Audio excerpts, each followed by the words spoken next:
सरपंच संतोष देशमुख हत्या प्रकरणाला 4 महिने पूर्ण झालेले आहेत। 4 महिने उलटूनही देशमुख कुटुंबीय न्यायाच्या प्रतीक्षेमध्ये आहेत।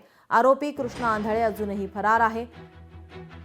4 महिने उलटूनही देशमुख कुटुंबीय न्यायाच्या प्रतीक्षेत आहेत। आज सुनावणी होणार आहे। आरोपी कृष्णा आंधळे अजूनही फरारच आहे। एसआयटी सीआयडी नेमूनही कृष्णा आंधळे सापडत नाही।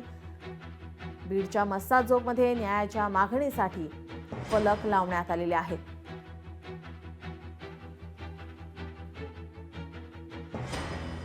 मस्साजोगचे सरपंच संतोष देशमुख यांची 9 डिसेंबर रोजी हत्या झाली होती।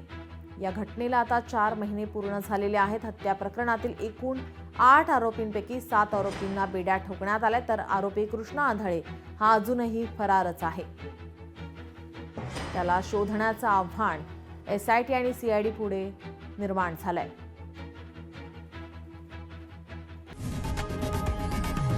लोकशाही मराठी ऐका, पहा, जागरूक रहा।